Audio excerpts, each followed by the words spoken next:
Bem-vindos à nossa aula de número 56. Já estamos na aula 56, hein?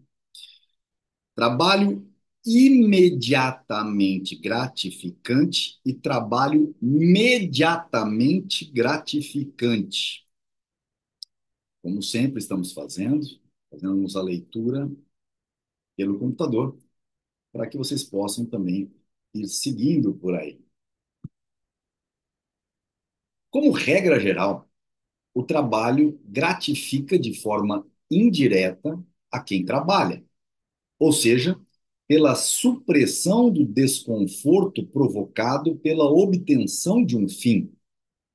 Quem está trabalhando está pensando em obter um fim, então o desconforto do trabalho é,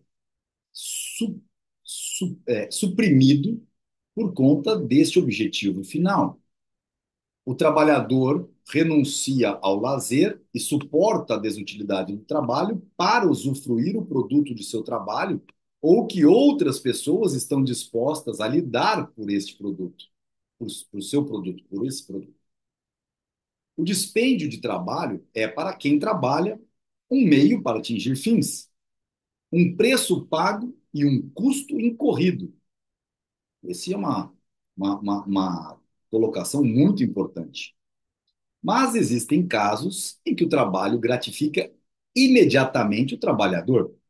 Ele obtém uma satisfação imediata de seu dispêndio de trabalho. O rendimento é duplo. Consiste, de um lado, na realização do produto e, de outro, na satisfação que a própria execução do trabalho proporciona ao trabalhador. Muitas pessoas interpretaram este fato de forma absurda e basearam neste equívoco plano fantásticos de reforma social. Um dos principais dogmas do socialismo é que o trabalho tem desutilidade apenas no sistema capitalista de produção, enquanto que no regime socialista seria puro prazer. Então nós estamos tratando de que trabalhos possam trazer prazer. Não precisamos considerar as efusões lunáticas do pobre Charles Fourier, mas o socialismo científico de Marx, não difere neste ponto dos utopistas.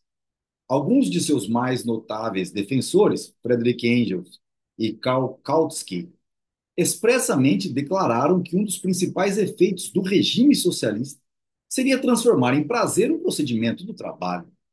Nota de rodapé, Karl Kautsky, né, sobre a Revolução Socialista. Vamos lá. O fato, frequentemente ignorado, é que as atividades que nos trazem uma gratificação imediata e que são, portanto, fontes diretas de prazer e deleite, são essencialmente diferentes do trabalho. Somente um tratamento muito superficial dos fatos em questão pode deixar de perceber essas diferenças. Remar numa canoa em parque público aos domingos, só do ponto de vista da hidromecânica, pode ser comparado a remar numa galé. Quando o ato de remar é considerado apenas um meio para atingir fins, ele se torna diferente. Assim como cantarolar uma área no chuveiro é diferente de cantá-la num recital.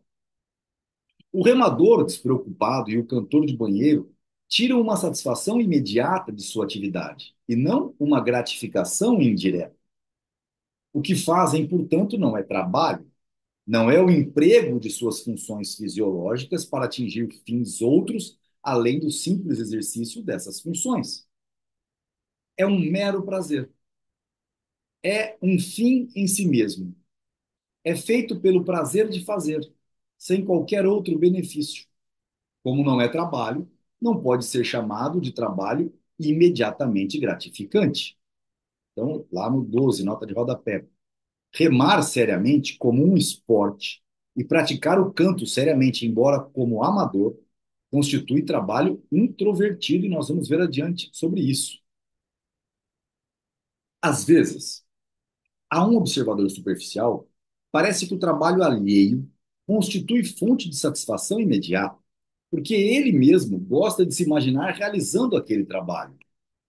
Da mesma forma que as crianças brincam de escola, soldado, de trem, também os adultos gostam de se imaginar nesta ou naquela função. Pensam que o maquinista adora dirigir sua locomotiva tanto quanto eles gostariam, se lhes fosse permitido brincar com ela. O contador, indo apressado para o escritório, sente inveja do guarda civil que, pensa ele, é pago para passear tranquilamente fazendo sua ronda.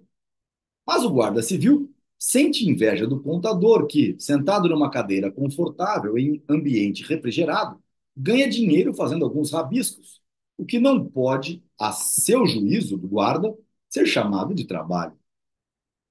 Não vale a pena perder tempo analisando as opiniões de quem, por interpretar erroneamente o trabalho alheio, o considera mero passatempo.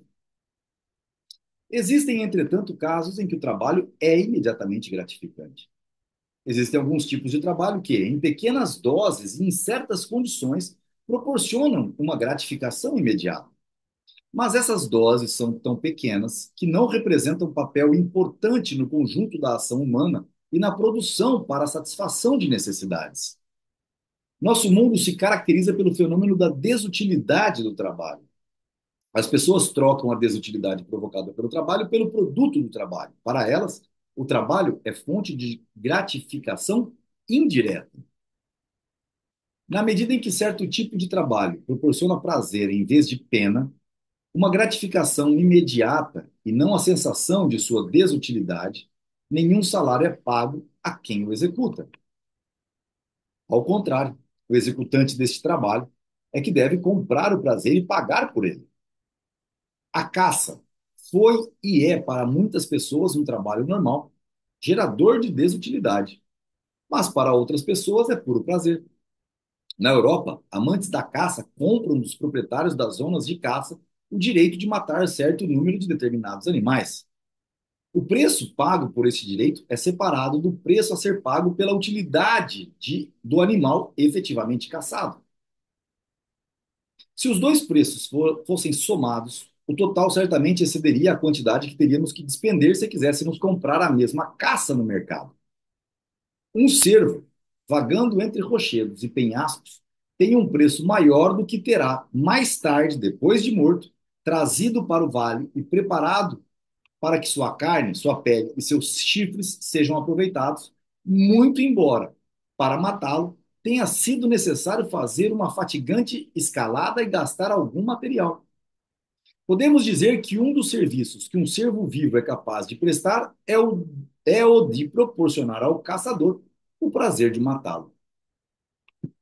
Então, essas são as diferenças de trabalho imediatamente gratificante, o que não pode ser considerado assim, e o trabalho que é trocado por uma satisfação futura. E assim, encerramos mais uma aula de um subitem que está dentro do item 3 do capítulo 7, né? E vamos para mais um subitem, que é o gênio criador na próxima aula. Nos vemos lá.